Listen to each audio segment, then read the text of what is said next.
Si tu veux enfin découvrir les secrets des personnes qui arrivent à accomplir plein de choses et à atteindre leurs objectifs, alors regarde bien cette vidéo. Quand tu vois les gens qui réussissent, que tu as l'impression qu'ils mènent plein de projets à la fois, qui arrivent à jongler entre plusieurs business, plusieurs activités, plusieurs projets, tu te dis mais comment ils font? Comment c'est possible? C'est quoi leur secret? Comment est-ce qu'ils s'organisent? Ça tombe bien parce que du coup, c'est le sujet de cette vidéo. Je vais te partager 3 secrets qui vont clairement être game changer pour toi et surtout comment arriver à les appliquer dans ton quotidien. Je vais te partager ce que peu d'entrepreneurs te partagent, c'est-à-dire le système complet pour enfin réussir à t'organiser et on va voir ça en 3 parties. Et surtout, je t'invite vraiment à rester jusqu'au bout de cette vidéo parce que le troisième secret risque de te surprendre un petit peu. Ça correspond pas forcément à toujours ce qu'on a l'habitude d'entendre.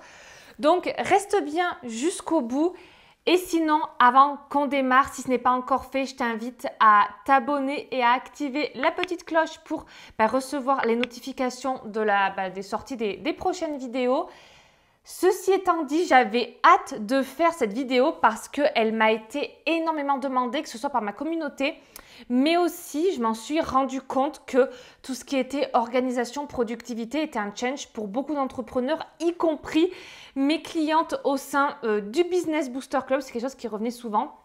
D'ailleurs, le Business Booster Club, c'est le seul membership dont tu as besoin pour créer une communauté et enfin transformer tes abonnés en clients.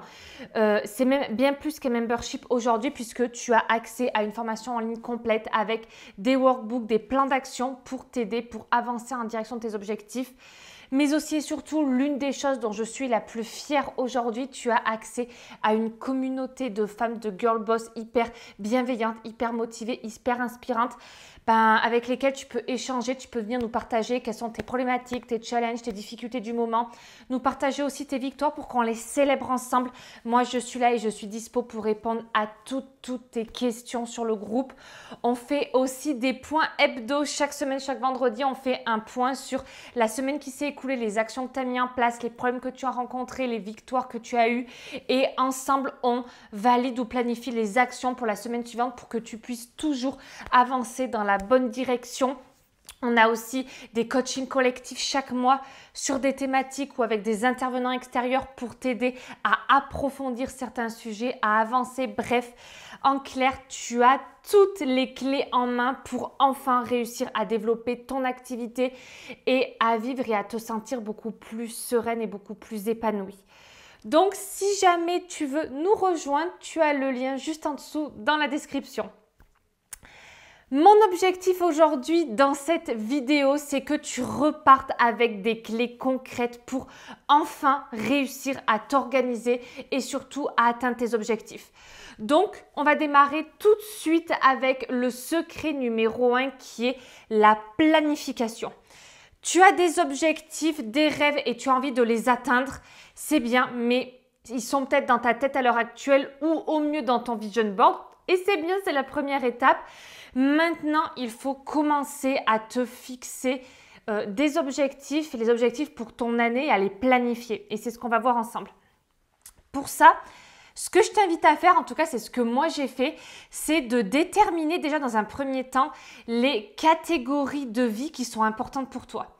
Ça peut être le business, le sport, la vie perso, les finances, la famille. Quelles sont toi tes catégories de vie qui sont importantes pour toi aujourd'hui? Si je te prends mon exemple, moi j'en ai 3. Il y a le business, le sport et perso que j'ai appelé. Tu verras, je vais t'expliquer après. Une fois que c'est fait, prends une feuille et écris, fais 3 colonnes, 3-4 colonnes, tout dépend combien tu as de catégories de vie. Et note dans chaque catégorie de vie tout ce que tu aimerais faire ou atteindre cette année. Par exemple, pour ma part, dans la catégorie sport, je sais que je fais une course tous les 2 mois à peu près. Et mon objectif final, c'est la Saint-Élion. Ensuite, au niveau perso, j'en ai plusieurs. Entre autres, aller à Amsterdam, aller au Pérou, partir en vacances avec des copains, faire plus d'activités avec mes proches, amener mon papa voir un match de rugby Au niveau pro, par exemple, je sais que je veux faire 4 challenges dans l'année 2025, que je vais faire des lancements sur mon offre high ticket, que je veux faire plus de vidéos YouTube, que je veux mettre en place le format vlog. Tout ça, note tout ce que tu as envie de faire et d'atteindre dans la colonne à laquelle ça correspond. Donc voilà, de manière générale. Là, si tu vois, tu as une liste, tu as une vision globale de toutes les catégories. Maintenant, on va venir planifier mois par mois pour que du coup tes rêves, tes objectifs puissent en fait se concrétiser. Parce que là, c'est bien, tu as un vision board, tu as des listes. Maintenant, ok, dans le concret, on veut que ça arrive, il faut qu'on le planifie mois par mois. Donc, je t'invite à prendre un tableau avec toute l'année, avec des cases assez grandes de chaque mois pour venir écrire dans chacune de tes catégories dans le mois qui correspond. Par exemple, du côté pro, je t'ai dit que moi, je voulais faire 4 challenges cette année. Et depuis le mois de décembre, fin décembre, je sais que j'ai donné un challenge du coup en février, un en mai, en septembre et en novembre. Et ça, je l'ai écrit à chaque fois. Challenge de février, challenge de mai, challenge de septembre, challenge de novembre. C'est écrit, c'est acté.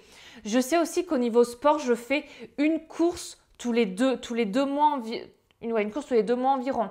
Donc, j'avais une course en février, une en mars. J'en ai une de planifiée en mai, une en juin, une en septembre, une en octobre et la Saint-Élion qui est mon objectif final fin novembre, début décembre. Donc, tout ça, pareil. Fin décembre, j'avais tous mes dossards sauf là, à l'heure à laquelle je filme cette vidéo, on est le 17 mars. Demain, c'est le 18 mars. C'est le jour où on peut s'inscrire à la Saint-Élion. C'est le dernier dossard qui me manque. Donc, j'ai déjà acheté tous mes dossards à l'avance parce qu'il est dans ma prépa et dans mon organisation pour mon objectif final. Au niveau perso, je t'ai dit qu'au mois d'avril, je voulais aller à Amsterdam, qu'au mois de décembre, potentiellement, je vais aller au Pérou et que je voulais du coup amener mon papa voir un match de rugby au mois de mars. Donc ça, c'est déjà fait. J'ai déjà pris les places. Le 29 mars, on va voir un match de rugby. Au mois d'avril, mon voyage à Amsterdam est planifié. Le voyage au Pérou, c'est en cours. Voilà, en train de réfléchir les billets, les machins. Au mois de juillet, pareil, on a des vacances possibles avec des copains. Donc, la semaine est déjà prévue, etc. Et en fait, je fais en sorte de prévoir et planifier tout ce que j'ai envie de faire ou d'atteindre, tant d'un point de vue pro que d'un point de vue perso. Et maintenant, en fait, une fois que ça s'est fait, c'est bien, c'est planifié, c'est cool, on se dit qu'on va atteindre ça, faire ça, etc. Maintenant, c'est aussi quelles actions, toi, tu vas mettre en place pour te permettre d'arriver à réaliser ce que tu as planifié. Et l'avantage, c'est que comme tu as déjà tout planifié, tu vas pouvoir anticiper ces actions-là. Je te prends un exemple concret. Là, je t'ai dit, on était le 17 mars à l'heure à laquelle je filme cette vidéo. Et si, admettons, je m'étais dit, ok, le 20 avril, je veux faire un challenge. En fait, je me dis, ok, j'ai un mois, mais en un mois, c'est très juste parce qu'il y a beaucoup de choses à faire. Je vais être dans le rush, dans le stress, je vais mettre la pression, je vais faire des journées de 12 heures pour que ça passe, etc. Potentiellement bâcler le travail parce que j'ai pas le temps. Donc, c'est pas possible, ça passe pas. Par contre, là, on est le 17 mars. Je sais que je donne un challenge du 12 au 16 mai. J'ai pu organiser, structurer la préparation du challenge, anticiper. Donc, je ne suis pas dans le stress, je travaille pas sous la pression. Je travaille avec des deadlines. Chaque semaine, je sais qu'il faut que j'ai fait telle et telle action pour que le challenge soit une réussite du 12 au 16 mai. C'est pareil. La Saint-Élion, je vais m'inscrire demain sur les 45 km. C'est pareil. Je sais que toute l'année, je vais faire des courses d'environ 30 km, peut-être des fois un petit peu moins. Globalement, là, je me suis inscrite où il y a des 27, 28, 29 et à quelques 15 et 16 km. Mais globalement, toutes les courses de mon année sont pour cet objectif de la Saint-Élion. Mais pour aussi atteindre, par exemple, le 3 mars, j'ai couru 28 bornes. Pour pouvoir courir 28 km, j'avais une prépa. Donc, je sais que je note chaque semaine les séances que je dois faire. Je cours entre 4 et 5 fois par semaine. Donc, ça, c'est noté dans mon agenda. C'est planifié de la même sorte que les courses sont planifiées. Donc, c'est pareil. Voilà, pour reprendre l'exemple du challenge, je sais qu'avant telle date, il fallait que je fasse la page de capture, la page de remerciement du challenge. Avant telle date, que j'ai les sujets des lives, que j'ai les scripts. Avant telle date, que j'ai etc. etc. Pour que le jour J, tout soit prêt et que je ne travaille pas sous la pression. C'est ça l'intérêt de la planification, en fait, c'est te permettre d'anticiper les actions que tu vas devoir mettre en place pour ne pas être dans le stress et ne pas travailler sous pression et du coup d'être sûr de pouvoir atteindre tes objectifs. Parce que si tu planifies et si tu suis et tu respectes ce planning-là, il n'y a pas de raison que tu n'atteignes pas tes objectifs. Donc, c'est hyper important cette notion de planification.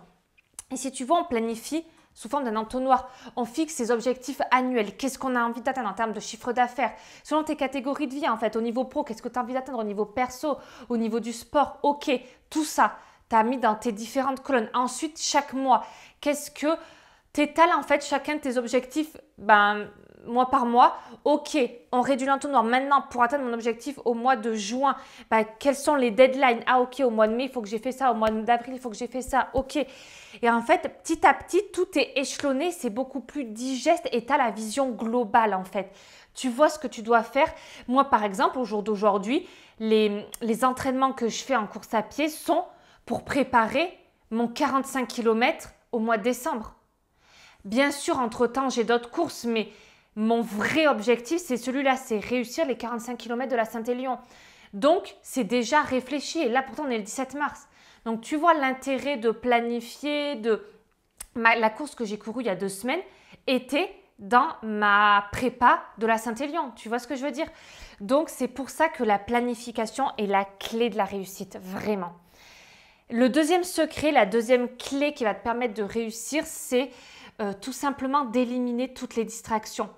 Et oui, parce que mine de rien, on ne s'en rend pas compte, mais toutes les distractions que l'on a autour de nous et qui nous prennent du temps, parfois tu as l'impression que c'est que quelques minutes, tu scrolles sur TikTok, sur Insta, mais ajoute 3 minutes par-ci, 3 minutes par-là, 5 minutes par-ci, 5 minutes par-là, à la fin de l'année, ça fait beaucoup, mine de rien.